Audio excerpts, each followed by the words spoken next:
All right, and welcome to Hattrick Sports Talk, our weekly Friday show once again. And I'm joined as always by Shane and Brandon. How are you guys doing today? Doing well. Don't mind me just putting my headphone under my shirt. Anyways, yeah, doing great. Brandon, how about you? Pretty good.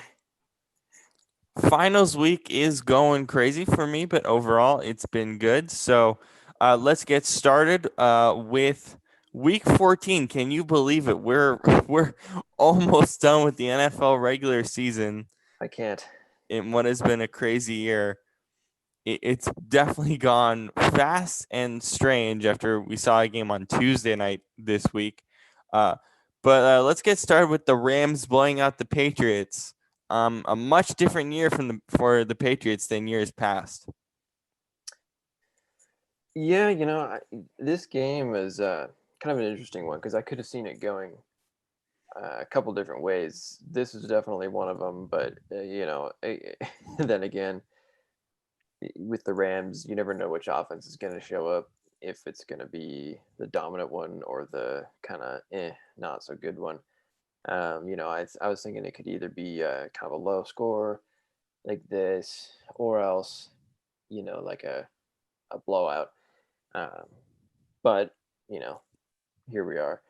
Uh, yeah, I mean, not really any surprises here. The Rams defense is really solid. I was expecting them to kind of just shut out this, for being honest, pretty weak offense. So, yeah, you know, no surprises there. I think this kind of is the end of the year for the Patriots. I feel in terms of their potential playoff chase. So, not that it was likely, anyways, but you know. So, yeah, well, now we just have to see what happens with the Rams, which that's a whole other guessing game in itself.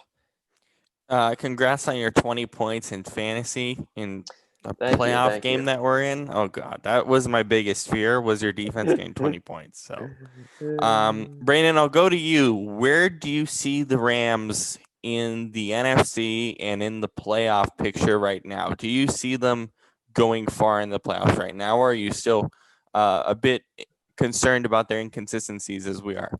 You know, first off, I think I'm going to borrow a line from you, Robert, that you like to use so very often, and say, I learned absolutely nothing from the Rams in that game. I actually learned Uh, a lot, but well, I don't know how you learned a lot, but I learned absolutely nothing because it was yet again the same scenario that we see week after week. It's a Rams team that shows up sometimes. And honestly, it's a Rams team that should be doing stuff like this to the Patriots. Like, this Patriots team is not good, it will be but better next year. but they are also a Patriots team that has been like overachieved at times and underachieved at times. And they're a Patriots team that nearly beat the Seahawks at the beginning of the year, 1 yard um, away. 1 yard away. But it's also a Patriots team that I think that was going up against the Seahawks that was had it at its roughest in terms of defense at that point. So it's a game that didn't prove a ton to me. However, I think the Rams, if they end up playing up to their potential on defense, because God knows their offense is not the best part of their team. Uh, I think they could maybe make it to the. I don't think they're making it to the Super Bowl, but I think they could make it to like the game before the Super Bowl. Yeah, the championship NFC game. Championship. I could see them making it to the championship if they play to their peak like potential. Yeah. But to be honest, I still go back to the fact that the Seahawks only lost to them by 7 with their weakest defense. And It's I divisional don't play I don't ultimately. I don't see I don't know if the Rams, like, it's going to come down, honestly it's going to come down to Seahawks and Rams. Who's able to win that game? So I don't know. I didn't, let me rephrase that. I didn't necessarily learn a lot, but I learned one really important thing for the Rams when they come to Super Bowl time or in the playoffs. They finally have a running game that makes sense with Cam Akers, and they need that. Yeah. I think that is massive because for Jared Goff to be successful, and Shane, you've mentioned this in our past shows about Todd Gurley and how important he was. If Cam Akers can become obviously not Todd Gurley, but at least a bell cow back for them, they are much better moving forward. Because that's the thing. I mean, Goff is fine, but he's not like, in my opinion, I don't think he's enough. You know what I mean? Um, of course, he was, you know, part of the team that led them to the Super Bowl. So I'm not, I'm not going to take that away. But I mean, he's not. It's not like he's. I mean, even looking at like the Seahawks within their division, right? It's like whenever there were those couple games where Carson and Hyde were out, and even like Wilson even struggled. It is important, and so I think this game did definitely show us that Cam Akers can be the other guy, which does help them tremendously. If they can continue to just be consistent on offense, I mean, yeah, I do think they win this division, and I do think that they can be uh, pretty, pretty dangerous in the playoffs, and depending on who they play, of course. But um, I mean, I thought this would be. It's just funny because I thought that they would be declining this year after last year, but it seems like if anything, they're bouncing back. So. Just goes to show you never count out Sean McVay, right? But yeah. He's truly proven himself to be one of the best coaches in this league. Yeah. And the 10 o'clock slate, Shane, is there any game you're keeping a close eye on here? Well, yeah. Let's see. Well, Chiefs Dolphins for starters. That should be interesting. I mean, I don't expect Miami to win, but I feel like that could be more of a challenge than we maybe think. Just considering Miami's defense and depending, I don't know, and I want to see what exactly the Dolphins can do offensively against the Chiefs. Good but not amazing defense. So yeah, that's a good one. Another one too is is Cardinals Giants, because they're both kind of fighting for a playoff spot, and I think the Giants are a lot better now than they were 2 months ago, considering they're 4-0 in their last 4 games. And just considering what they do well, I think they could be a real problem for Arizona, especially their defense their defensive line going up against Arizona's offensive line. Yeah, it's not going to be good, I don't think. So that'll be an interesting one.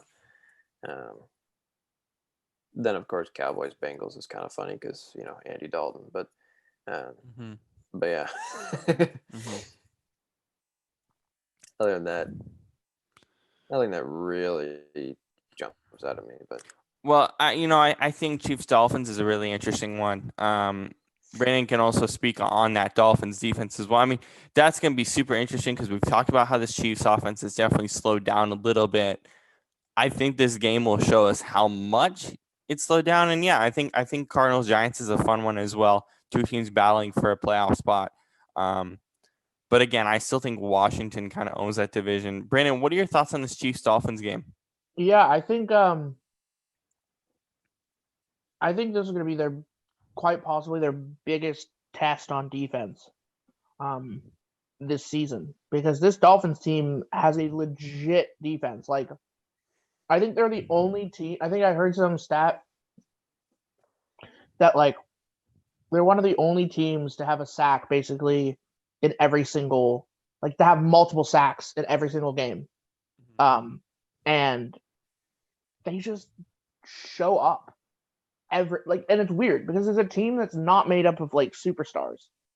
Like, it's Other a than team Xavier and Howard. right. It's just that like they're just players who are really good at their job. Now, I'm sure the Dolphins are going to end up with a situation like the Seahawks did after a while, where they ended up with a secretly really good team of defenders, and then they're going to have to pay them down the line.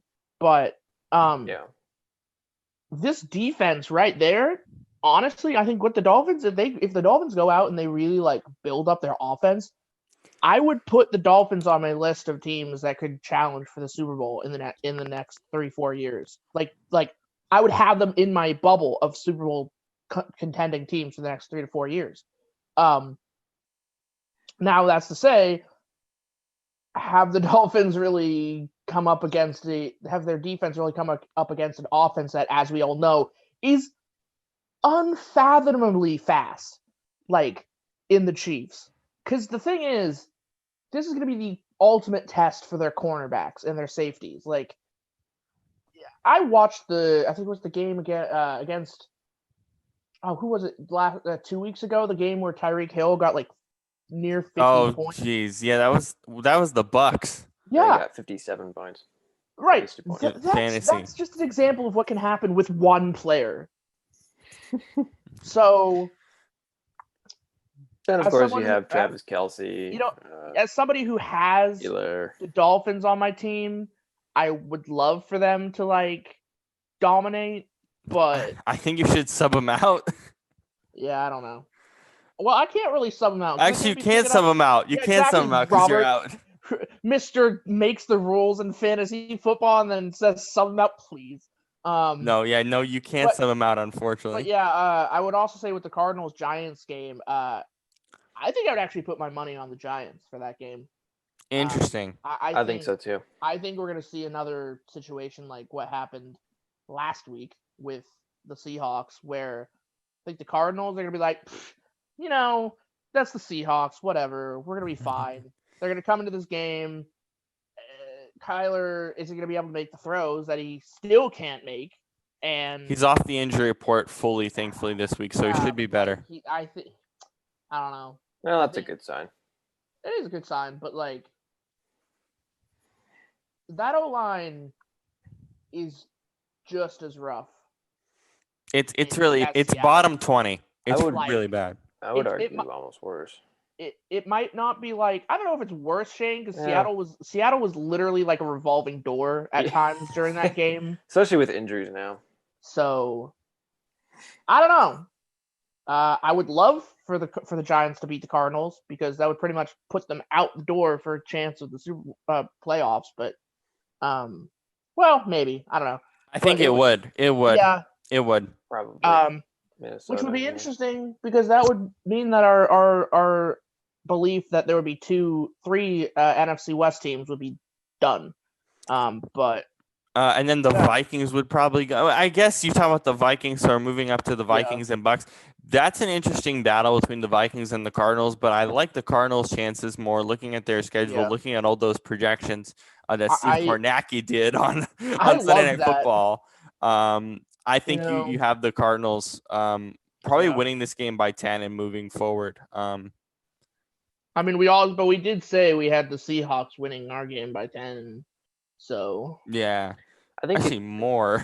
I think it all depends. I didn't, but I think it all depends on like which Cardinals offense shows up, because they're like the Rams in that regard. It's like you never know which one you're gonna get. So, in my opinion, they're in their own category because they're just really bad for 3 quarters, and the fourth quarter they kind of step it up. Well, here's what happens. Here's what happens, Robert. They're really bad for 3 quarters, and then their coach is like has some like PTSD. He has like some PTSD flashback to like college, and he's just like, just start hucking it downfield. I'm playing college again. We're gonna go air raid. Hey, that's the best way to play for this Cardinals offense. So they gotta do it for 4 quarters. But it's not gonna work with. I don't know. If they want to go air raid, they should really switch up their wide receivers on that team and just bring in a bunch of speedsters. But yeah. anyway, going on to the 1 o'clock hour. Well, we have Jets Seahawks, and I don't even. I want to don't speak about care. that. I don't care about that game. We don't have to talk about it. It's pointless. The Jets are literally actively trying to lose. You don't know that. I don't. You don't. No, they're actively trying to lose. I know this. Okay. But this is a massive 1 o'clock slate. Yeah, that's Holy a lot of what. smokes. Whoa. That's not normal. What are some interesting games here? Washington against the Niners is quite interesting. Washington's been in a spot, last week or I guess this week. Last week technically.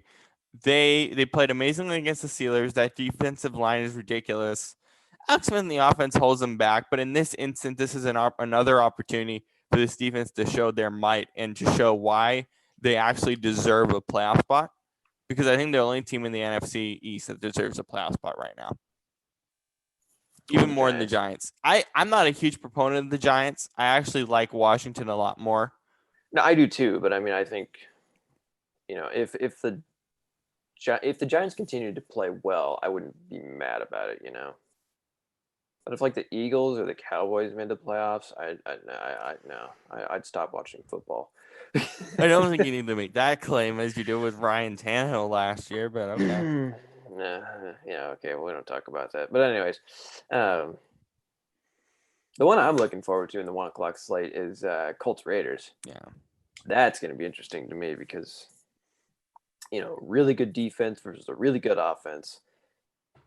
However, it's as if it's a good offense against bad defenses and a good defense against bad offenses, if that makes sense. So I kind of want to see if they are up to snuff in this game. The other side of the ball, Colts on offense, Raiders defense. I don't really care about that. I just want to see the other.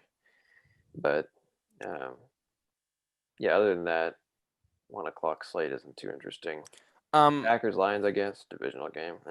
The one thing I'll say about Colts Raiders, and I'll go to Brandon about this game as well. Colts need this game badly. Colts need this game badly in that division with they kind of both Tennessee. Do, to be honest. They kind of both do, but I think more so for the Colts on that side. That offense is really up and down probably at best.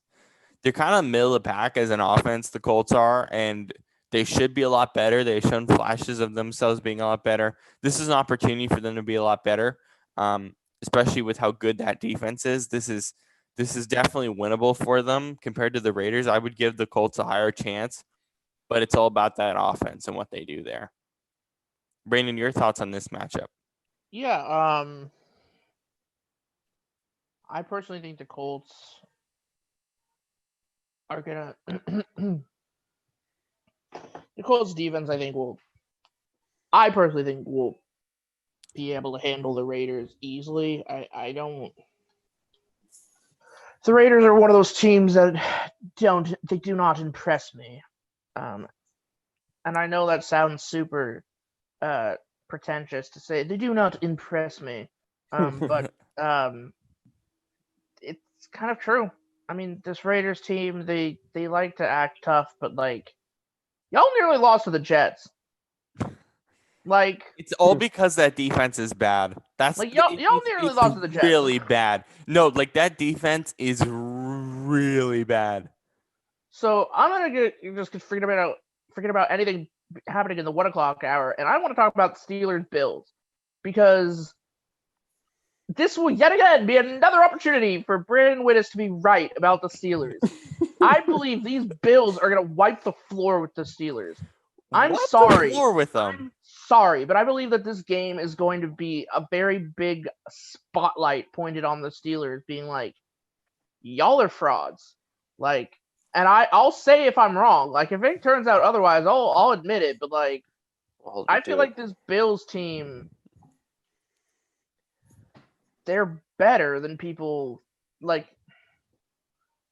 Yes, they're 9-3, And people, but like, I don't think people give them the spotlight they deserve. It's because they're small, Western New York, but we've definitely given them a lot of credit on this show. They've been fantastic to watch every week. Like, in my opinion, the Bills are one of the top competitors in the AFC for 100%. getting to the Super Bowl. I think it's the Bills, and I think it's the Chiefs, and I think maybe the Steelers. I mean, At but this I'm not, point, you have the at this Steelers point, in there. Yeah. I would say, yeah, I would say Chiefs, Bills are most likely. Third, I would say Tennessee, to be honest. But yeah, I don't know. That could We change. keep flip flopping in that division. Next week, I think the Colts are playing the Titans. So whatever happens this week, is going to be really important at division. I don't have any clarity there, in all honesty. When it comes to the Bills, it's going to be interesting to see how their defense plays. We give their offense a lot of credit with Josh Allen. I think this is going to be an interesting game to see how their defense plays, because their defense is definitely not what it was in the past few years. That's going to be really important, I think. And I want to see if Big Ben can stretch the ball a little bit more. This is an opportunity to show what this offense is made of fully. And I think ultimately they need to figure out what their running game looks like. They that don't needs to have be James important. Conner back. Do they? I don't think he's off the COVID list. No, he is off the COVID list. Okay. So he'll be back. That's good. But they don't know if he's going to play, though. Oh, okay. But even with Benny Snell, they should run the ball a lot more than they have been over the last month and a half. Well, because the Bills' rushing defense is bad. So, I mean, I think that's like the most effective way to beat them, on offense, is to run, especially when you got a guy like Big Ben he's good, but he's not like amazing at this point, Mm-hmm. So, I don't know. Yeah. Before we go to Monday night, also, I do want to go back to the 1:00 hour. We got Saints Eagles. Jalen Hurts with his first full start. That's gonna be super interesting. I forgot about that. Yeah, that'll be fun. I'm not really sure what to make of that until we see the matchup, but it should be really interesting. Taysom Hill's had some weird quarterback matchups this year. Practice squad wide receiver and Jalen Hurts, just really strange. Yeah, that Broncos game is funny because you have the Saints backup tight end and the Broncos practice squad wide receiver at quarterback, and then there's Jameis Winston just sitting there like, okay. Yeah, really bizarre. Yeah. And let's go to Monday night. Up in Ohio with the Ravens and the Browns. This is a key game for the Ravens. If they lose, they're basically out at this point. It is wild that, we had the Ravens, at least I had them projected as a top 2 AFC team. And to see them be on the outside looking in is actually quite a surprise. I projected them going second seed. Yeah. Brandon, what are your thoughts on this game? I think that this game is going to be boring. Yes, this game's going to be boring, really? Because, for one, I think the Browns are an odd team because they play up and then they play down and then they play up and then they play down and then they play up and then they play down. And they kind of play to their opponent's level, a little bit like the Seahawks sometimes. The Ravens, however, I give them no thought this year. They just, I don't know. The Ravens on Tuesday night finally let Lamar kind of be 2019 Lamar, and God, is that team better? Right, but I'll say this: it's not a feasible way of doing things for the future. Like you might as Shane said, you might as well just turn him into a running back. Like I think he'd be a great running back. Like, no, seriously, I do. Oh, I do too. I So just think he needs to. give him Just let him do 38. what he obviously wants to do, which is run. I think he needs to at this point. Like, if they just let him do what he does, they're such a better team. Now, let me ask this question.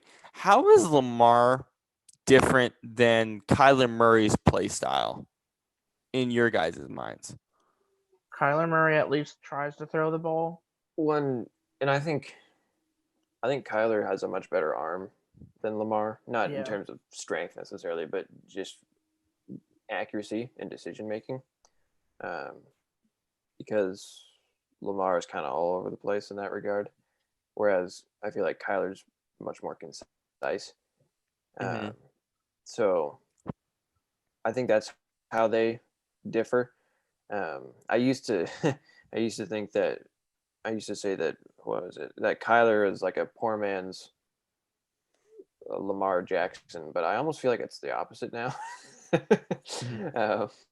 But I mean, not that Kyler has been amazing. I mean, he was pretty good earlier on, but things have been kind of lately. But still, I don't know. It does help that he also has D Hop and and He has Lamar not doesn't. been very productive this year, I'll be honest. Well, yeah, but still, I mean, it's look at what Lamar has. You know, better Yeah. than any of his options. So I don't know. It's interesting, but Yeah. Moving on to the NBA now. What a weird saga James Harden has become. yeah, Including strip clubs last week, which I can't believe I would say on this show, but apparently it's warranted considering his situation. He missed oh, that happened. practice. He missed practice to go to a strip club. So During Wait, who COVID. did? James Harden, Huh. and that happened over the weekend, and I can't believe that is actually viable to talk about on the show, but it is. And this is after he just didn't show up to the Well, team. he didn't show up to the team. He went to a strip club and apparently he had an individual workout that night. I think this was Saturday, and he didn't show up to that. Now he's actually back with the team. The NBA mandated that he has to have 6 negative COVID tests, which is pretty incredible, but warranted, I would say. So First off, what an asshole. Second off, I mean, if the guy wants idiot. to get traded, he's probably gonna make it happen with his actions. So I guess bravo. So, see, this is something interesting. Ryan Russillo has talked about this on his podcast. I think this is something that we should also discuss as well. Has the player empowerment movement in the NBA not only become less defensible, but is also really not feasible in the NBA for much longer, particularly with James Harden? In what way? You know, it's you can be pro player. I think most of us here are pro player in some. Well, obviously, no one's pro owner, but Ryan Russillo made this argument that look at the NBA and look at how pro player it is. Kevin Durant going to Golden State, then going to Brooklyn. The players that demand trades. Paul George was in OKC. He signed an extension with OKC and then got moved to the Clippers.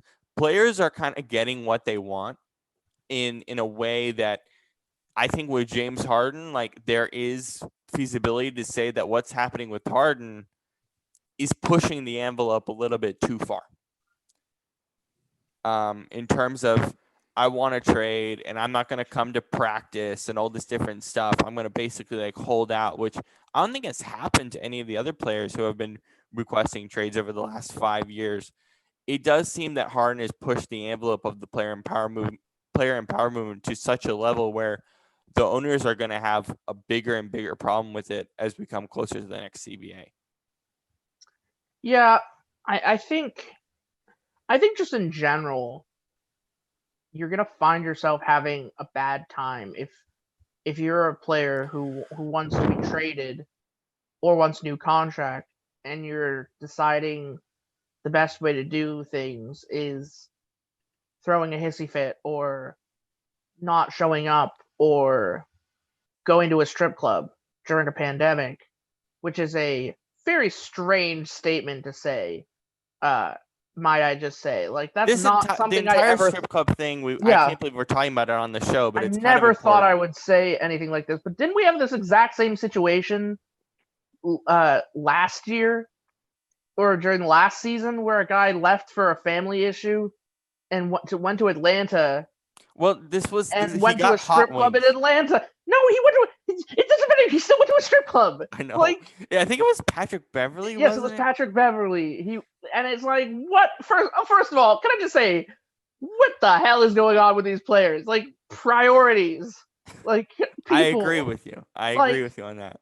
Like, you make millions of dollars playing basketball, and you're like, oh, let me go to a strip club. You know what's During a even global more pandemic. You know what's more ironic with Harden? You know he has his jersey up in the rafters at a strip club. Really? Yep, that's a real thing. You know, I'm not gonna judge a man's character, but like, Yeah, But I will. but like, I will. You know, like James Harden is someone that has always never struck me as someone with like the most moral character to begin with. Like, it's just weird. Ultimately, it's just weird. yeah, But the only reason I bring up the strip club thing is because he missed practice because of this reason, and he's also been very weird on social media.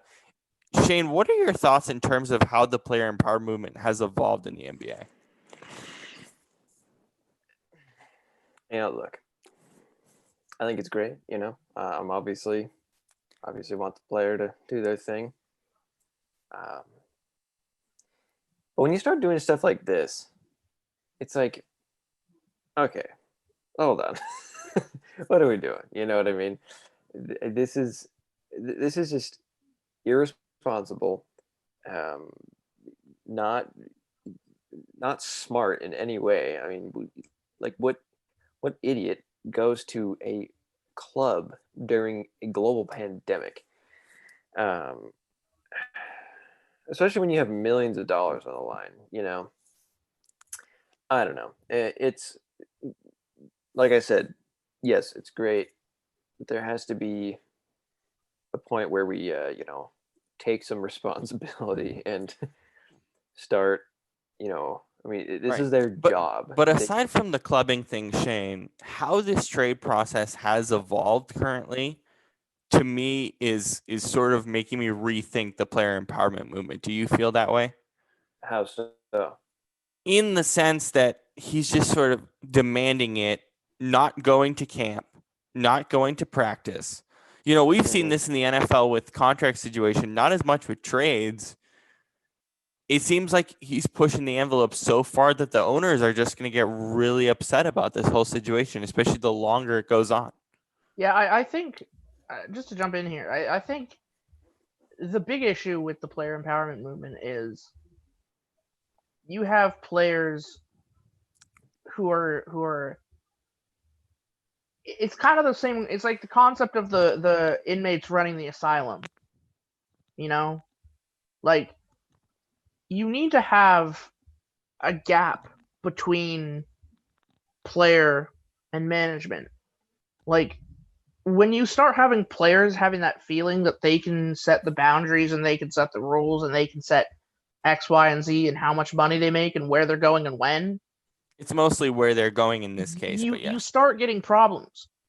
You shouldn't, as a player, you should not have the feeling that, oh, I can just ask for a trade and it'll be granted just because I get upset with, like, be a I can do professional. whatever I want. Right, be a professional. Like, Yeah. just come on. And look, I'm not saying I'm not pro player in this case. I love the NBA player empowerment movement, but at this point, it does feel like it's too far, and I think the owners are feeling that way too with this whole situation. I think it's gone to a And point like that's Robert, too an aggressive. example of it for me would be Kyrie Irving. I mean, Yeah. the man basically at this point is just like, I'm not going to talk to the media. We're gonna get to that too. That's a more separate issue. It's absurd. It's absurd. He has not been a fan of the media for a while. But to finish off with James Harden, let's talk about some of the teams that have also put themselves in the bidding war for him. So we know about the 76ers and the Nets. We know kind of where that stands. Daryl Morey has said that he wants to keep Simmons and Embiid together. We'll see how that changes over the next couple of weeks. But the Heat and the Bucks have also put themselves both in the bidding war. Now we'll see if Giannis does sign the Supermax extension on the 21st of December. It seems like he won't at this point. But Shane, give me your thoughts on the Heat and the Bucks getting in this race. I'm not a huge fan of it, to be honest, because it seems like wherever he goes, he just brings problems, And these are, in terms of Miami, I feel like they kind of have a nice structure as is, nice young team.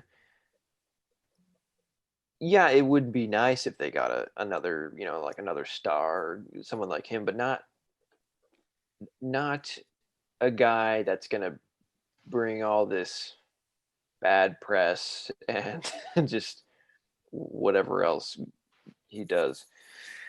And in terms of Milwaukee, I mean, I guess he could be useful there, especially if they do lose Giannis.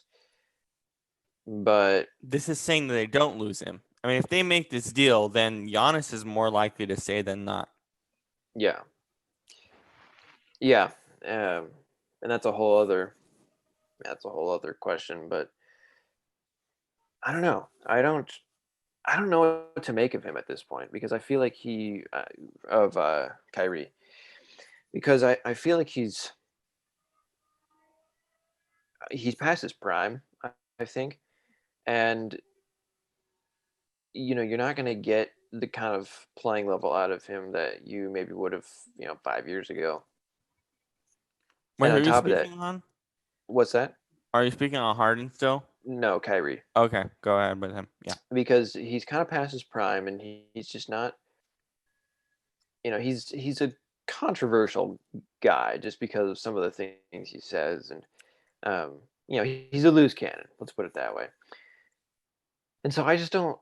I don't know. Like, as an owner, I just don't think it's worth it to pick him up, because he's going to ask for a lot of money that he's probably not worth. You know what I mean? At this point, that's like, I'd rather just find a young guy and develop him, right? But I don't know. We'll see. Before we get to the Kyrie conversation, Brandon, what are your thoughts on the Heat and the Bucks getting in this bidding war for Harden? If I'm the Heat, I don't know why they would want to bring in someone like Harden, because every time he joins a team, or every time someone joins him, it doesn't work out. Like, he's such a lone ranger that, like, he does his own thing. You know what I mean? Mm-hmm. So the Heat, I don't see it happening. Or if it does happen, I mean, good luck with that. Maybe the Bucks, possibly. Well, I'm not certain. Milwaukee has been on an absolute tear in free agency, trying to figure out what to do to keep Giannis there. I mean, bringing in Drew Holiday. They've been trying to do whatever they can. I think Milwaukee is more of a dark horse than we think. The major problem with Brooklyn, Milwaukee, Miami, what assets are you going to give up? Right. Like, Brooklyn is going to give up LeVert, Allen, Spencer Dinwiddie, and a couple of picks. I don't Is think, that really like, do you want that if you're Houston? Does that help you in any way? I don't think the Nets have the picks to trade for Just a think guy like about the Harden. assets that they're going to give up. Allen and LeVert and Dinwiddie is not as equal value to Harden at all. But then again, goes back to the player empowerment movement thing. At this point, I think you have to pull the trigger. I think you have to move him right now. I don't think you can wait till the trade deadline. I don't believe that you can. Yeah, because I mean, depending on where he goes, they could probably get a lot for him, which would be nice. My claim is that they can't. Who's going to give him a lot other than Philly? and Ben Simmons, but Philly doesn't even Harden, for Harden. you're saying? Yeah, like who's gonna give him value? Like everyone's talking about this. Bill Simmons is talking about this as well, but it's like there's not really equal value anywhere at this point, other than Simmons maybe. But even Simmons, I don't think is that on the table. Yeah, I feel like Houston's just kind of at a loss here, really, at the end of the day. But yeah, that's tough. With the Kyrie situation, this has been quite an interesting one in a lot of ways. Of course, Kyrie in the past few years has not been the biggest fan of talking to the media. What he wrote was interesting, and I know he kind of used the pandemic to speak on why he's not talking to the media. But again, I was a bit frustrated with it in that you cannot be the only player saying this, right? If there's a good portion of players that don't think the media or talking to the media is necessarily feasible because of COVID, which it obviously is incredibly feasible, then I think the PA and the NBA can have a real conversation about it, although it'll probably be more on the NBA side from that perspective. For Kyrie as an individual to say this is a little bit much. And obviously he and the Nets as an organization got fined. So I don't think the Nets organization is very happy with Kyrie today. Yeah, I don't blame them. I mean, to be completely honest, I don't know. He's an interesting fella. Well, Brandon, he's gonna start his own league, so Brandon, your thoughts on what Kyrie, his comments about COVID and not wanting to talk to the media. What are your overall thoughts on that situation right now? I think he's talking a lot, and I think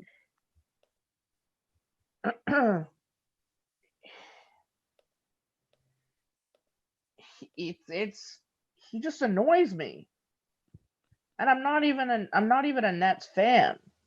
Like, if I was a Nets fan, I would be even more annoyed because it's like all he ever does is bring chaos. Like, first of all, he's not even that amazing of a player. Like, especially not now. Right. And like, he's gonna be. You know what the thing is? I think he already knows he's gonna be overshadowed by Kevin Durant when the season actually starts. Is he though? I do. I do. Kevin Durant is by far the best player on this team. I'm worried about Kevin Durant's knee. I mean, he's been out for a year and a half, but still, man, in Achilles, like, I am so nervous for what he actually looks like on the court. I don't know. But I personally think he's going to be the best player on the team.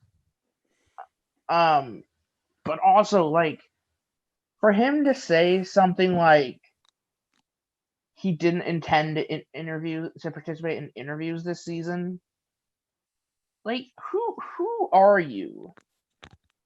Like, who says something like that? And I've been seeing some people compare him to Marshawn Lynch. Here's the difference. Marshawn Lynch technically did participate in interviews. He just had fun with them. He just sat there and he said, "I'm just here so I don't get fined." He participated. He talked. He gave something for the media to write about and post in their commentary. And it was probably better than what half the players did in that media day anyway. And guess what? Media members loved him for it because they got a laugh out of it and they were able to talk about it. Just like, oh, Marshawn, he's just I'm just here so I don't get fined. But I'm here so I will get fined for Kyrie Irving. Yeah, I guess. And I don't know if you've seen it's great though because it continues the war between him and Stephen A. Smith. I have not seen that yet. It's pretty great. Smith. Yeah, so I think moving on to the Nets and kind of our team previews for today. Next week we'll do, we have the fantasy basketball draft, but we will do some preview content for you all as we get closer to this season. For the team previews, we are beginning with the Nets. The major question with the Nets, other than Kyrie Irving, is Kevin Durant's Achilles. The basic reality, or the interesting reality of his Achilles injury, is that I don't think a player has had a longer recovery period for an Achilles than Kevin Durant. With everything that's happened this year, this guy's been able to recover from January of 2019 to December of 2020. That's basically a year and a half. That can only benefit him, correct? You mean June of 2019? Or June of 2019, yes. Yeah. I would hope it benefits him. I don't know. I mean, considering it worries me though, because considering he's had this long off and just looking at his age, I feel like that could be a bad sign because as you get older, especially in a sport like basketball or football, it gets harder to recover from those kinds of injuries, especially with all this time off that he's had. So I don't know. I hope he's good, obviously, but I don't. I don't know for sure. Well, I think we'll just have to see. I think it'll be. I think he'll kind of gradually come back into it because you can't just go from having a year and a half off, then all of a sudden just right back into it and you're great, whatever. Maybe you can. I don't know. I wouldn't underestimate him, but yeah, at the end, I think we're just gonna have to. At least for me, I just want to wait a minute, see what happens, see if he stays healthy, if he can continue to play well. Mm-hmm. If he does, I think he is definitely the best player on this team, but that all depends on his health. So we'll see. Yeah, Brandon, what are your thoughts on how Kevin Durant has progressed through this Achilles? Yeah, he's progressed pretty well, but I think it's gonna come down to seeing him on the court, I think. Yeah. Whether he can be the same player he was last time we saw him.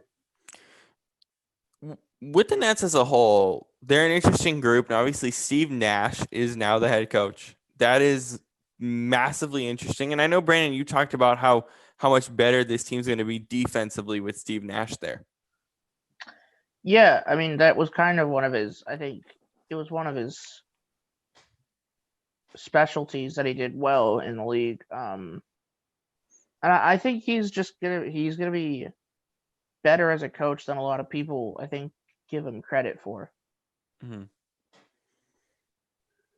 Yeah, it will be interesting to see what happens with this team. I think they could either be really good or just kind of like they were last year, just kind of And the thing that's amazing now, obviously we'll see what happens with the James Harden situation, but the thing that's amazing about this team, even last year when they brought in Kyrie, was, man, this team has depth. Joe Harris, Jared Allen, obviously we're definitely going to see DeAndre Jordan start over Jared Allen, much to our dismay in the fantasy community, but it is a fact. Spencer Dinwiddie's been great. He was fantastic last year when Kyrie Irving was out. I imagine Kyrie's going to miss some games. Dinwiddie's definitely going to be super important if Kyrie missed some games. Joe Harris, Karis LeVert's been developing pretty well. This is a team with just a lot of depth on their bench, and they brought in Bruce Brown as well. Had a nice year last year. Jeff Green, they have depth. So if this roster stays like it is, which I don't know how likely that is, but if it does, that depth is going to be important, and you're going to see Steve Nash lean on that a lot more early on in the year to try to figure out how KD and Kyrie work together, especially with both of their injury concerns. Moving on now to, let's see, what is next on our docket. The Golden State Warriors. Obviously, Clay. Really difficult situation with him and his injury. Definitely pulls this team down from maybe a top 5 team in the West to maybe a top 7, top 8, at least in the play-in discussion more often than not. Brandon, your thoughts on how this roster is constructed for this year? I don't think this team's gonna. I think they'll be better than they were last year.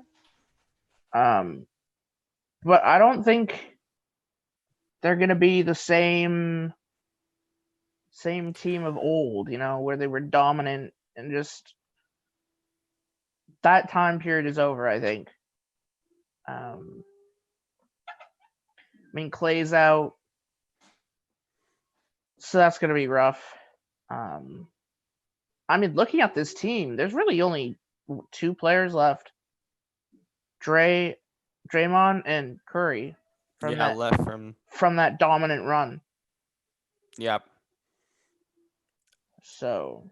Yeah, I think they're like, dynasty days are probably over. But I don't, they do have Steph back. I Right. feel like they won't be as bad this year as they were last year. Definitely not. Mhm. I think they're still, they'll still be decent, but it's just tricky because the West is, it's so good now. I mean, I think they have a hard time against either LA team, Utah, Denver, Dallas. Then, The list goes on, really. Yeah. Then after that, okay, I can kind of see them maybe breaking through. So at that point, that's like what, 6th or 7th. So yeah, I don't know. But then at that point, I mean, it's kind of, why bother? One of the things I loved about last year, and I know Steve Kerr gets a lot of flack for how good those teams were that he coached over the last few years. What a coaching job Steve Kerr did last year, and what a development job this team did last year, developing a lot of their young guys. Marquise Chris, he had such an up and down career. And Andrew Wiggins as well. They brought him in last year. Both guys who had up and downs, and they came to Golden State and absolutely balled out. Damon Lee showed a lot. We didn't see much of Looney last year. Pascal was amazing. I like how young this team is in terms of bench depth. I like Wiggins. I like Oubre.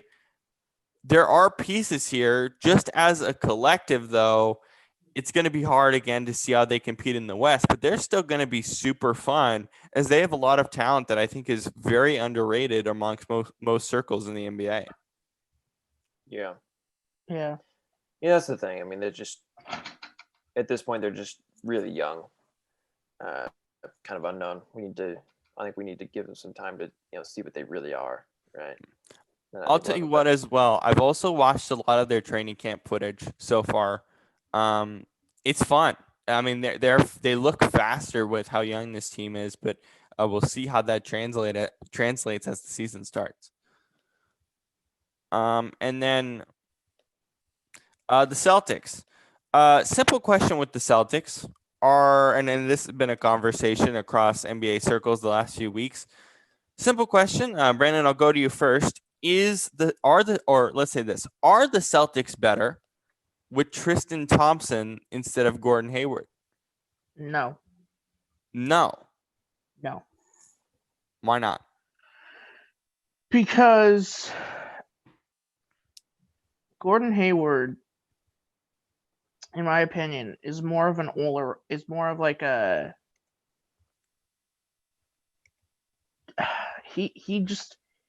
he brought that certain something to the team, and I don't see it happening with Tristan Thompson. So what would that something be in your mind? I'm not quite certain. I don't know. I can't put my finger on it, but I think it could possibly. I think it's a little bit of a leadership role, Mm-hmm. And I think he kind of was able to rally the team around. he also was like somewhat of a strange, because he was kind of a big man, but he shot more like a shooter. Mm-hmm. So it kind of brought a two-part role, which Tristan Thompson, like, yes, he's 6'9", but he's just not. He doesn't impress me as a player as much as Gordon Hayward does, just for me. I agree with you on that. Shane, I'll go to you with that same question. Is Tristan Thompson better for this team than Gordon Hayward? No, and I don't think it's even close, actually. Hayward, he just has better numbers all around. Yes, Tristan Thompson has the size advantage, that's for sure. I think he's got like 2 or 3 inches on him, and so that's good. But I mean, Hayward is better in points, assists, free throws. I think Thompson is a little better when it comes to rebounds, but still, So I just think, yeah. I mean, I think that Gordon Hayward is definitely the better option, which is why I'm kind of interested in the Hornets because they've gotten a couple of guys where it's like, oh, really? You managed to pick up that guy? Okay, well that's interesting, So yeah, we'll see. It should be interesting, but I think that I think Gordon Hayward is definitely the better option for them, but I am actually completely on the opposite side. I think it's unequivocally yes, they're better with Tristan Thompson than Gordon Hayward. Really? Yes, unequivocally yes. The way that Brad Stevens runs this team was, at least on the court, in my opinion, semi-pigeonholed by Gordon Hayward. I think them getting rid of him was the best thing they could have done this offseason. I really do. I feel like, based on how Brad Stevens runs this offense, Tristan Thompson is going to have somewhat of a career revival with this team, I think. It's not going to be incredible. Like, he's not going to put up like 15 and 10 every night. No. But he's going to fit what Brad Stevens likes to do better. And then, of course, we'll see what happens with Kemba. He'll be out for a good portion at the beginning of the season. I think about a month, maybe even more, with his knee. But even without that, you have Tatum, you have Smart, you have Tice, you have, again, Tristan Thompson. There are Jaylen Brown, who broke out last year. Really, it's going to be Tatum and Brown running the show for this club for at least a month, if not more, before Kemba comes back. And they can afford to be patient without Kemba. For me, I really love this roster. I think they can be incredibly more competitive in the East with Thompson in there instead of Hayward. I really think, for what Brad Stevens likes to do, this team is going to fit exactly what his vision is for this team, is this roster. Like, when he came in, and I know when he brought in Irving, this was sort of somewhat of the vision of what they had. But Walker is much better for that, or at least for them. This is a team that's going to be really competitive in the East, and I think even more competitive with Hayward out. So just to clarify, so you think that basically that Tristan Thompson serves a more dynamic role for them? Yes. Okay. Yes. Yeah, I could see that. Based on Brad Stevens' system, that's how I feel. Yeah.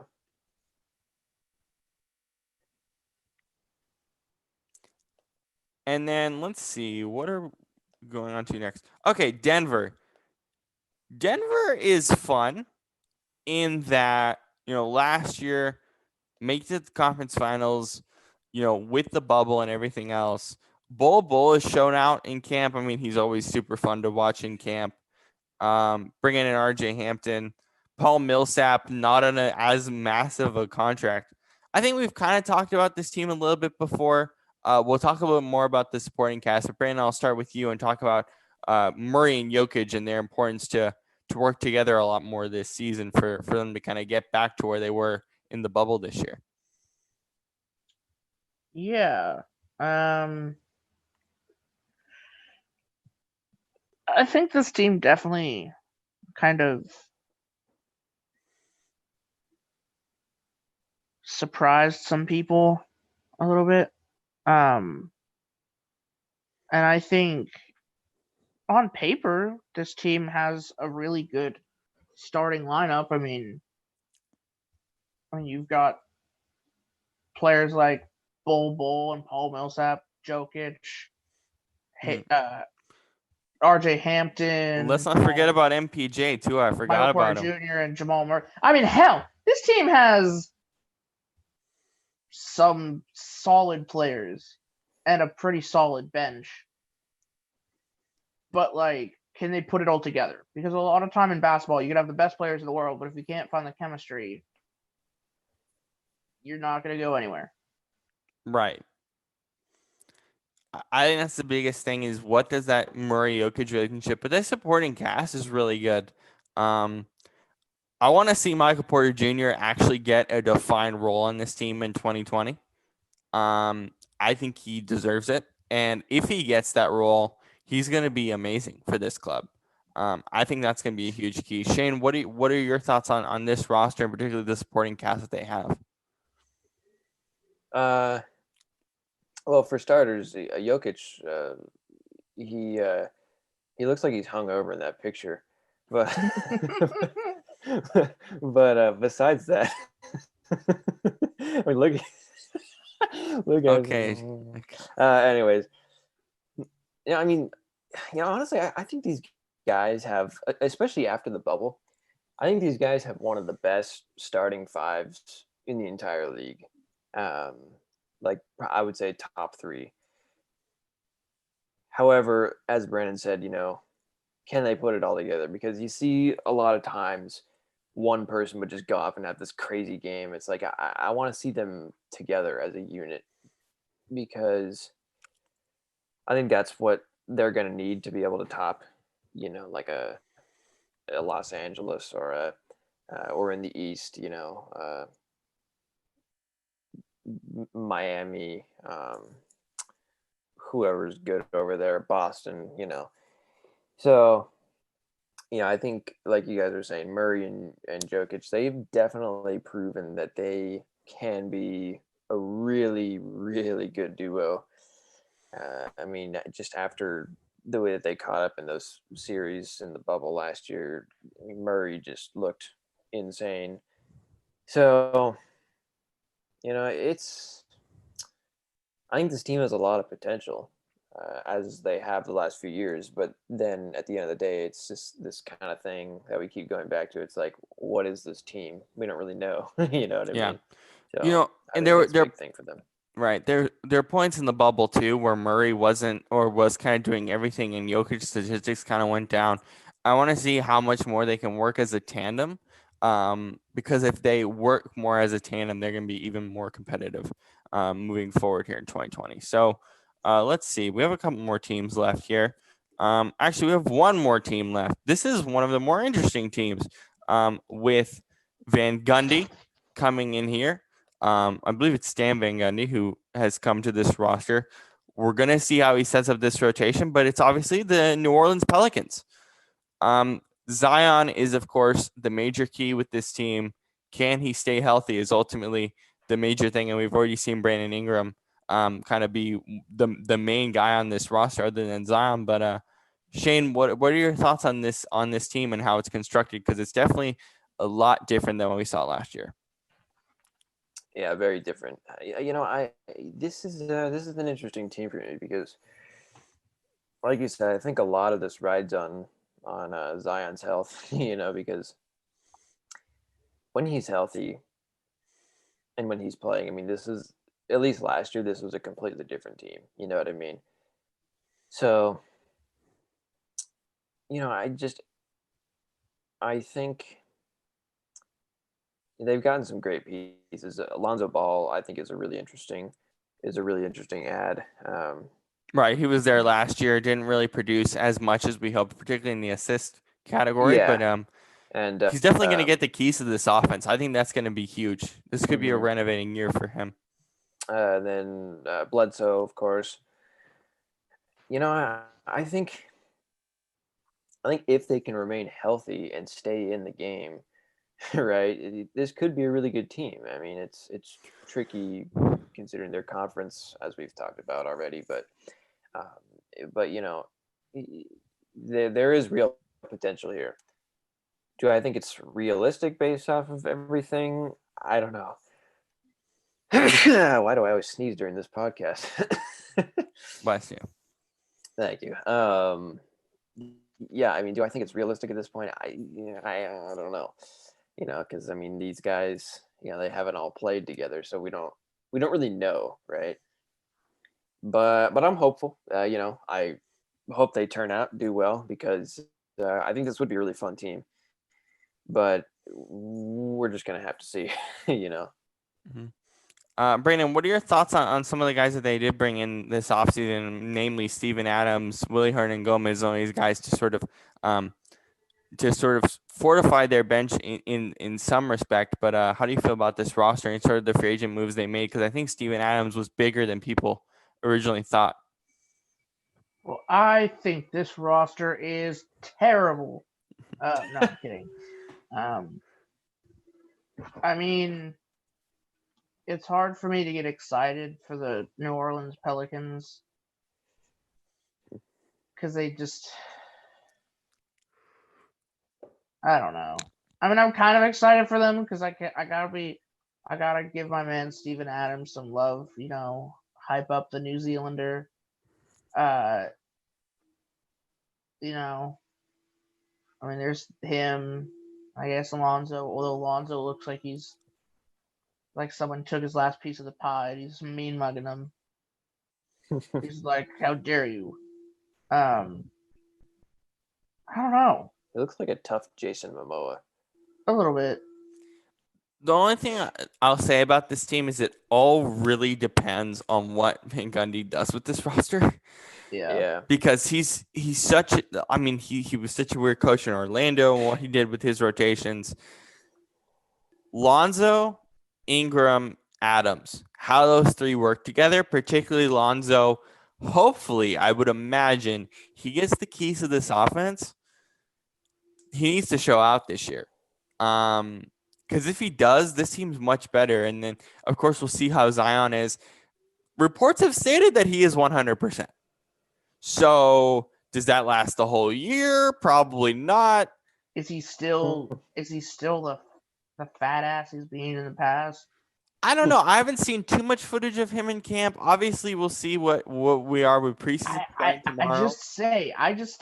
I still believe if this man lost like 20 pounds, he would be the best player in the league, in my opinion, or one of the best players. I think I think he still is at his size, but his size is don't massive. get me wrong. Don't get me wrong. What he's doing for his size is incredible, but he's gonna blow out his ACL doing that at his size at some point.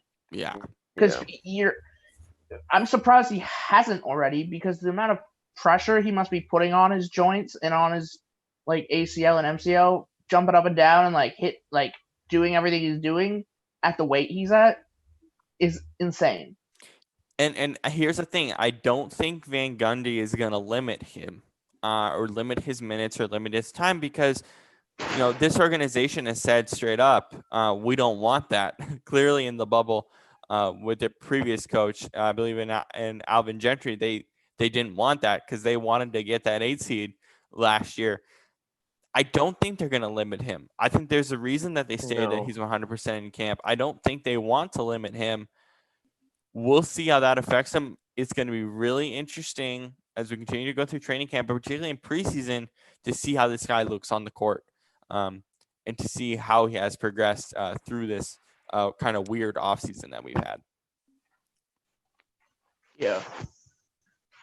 And that is it for today. We'll be back on Sunday to go through all of the NFL games, and we might talk about some other stuff as well that we didn't get to today, but we will see you back here on Sunday. Don't forget, there is basketball tonight. What? On ESPN. There is? Blazers right. and Blazers and Portland Trailblazers and Sacramento Kings. Yeah, first action ESPN, of the preseason. 7 p.m. from the Moda Center. This is going to be an interesting preseason, particularly on how COVID works, and then we'll see how some of the minutes kind of iron out. It's gonna be an interesting preseason for at least a week or so. But have a great weekend, everybody, and we will see you all on Sunday.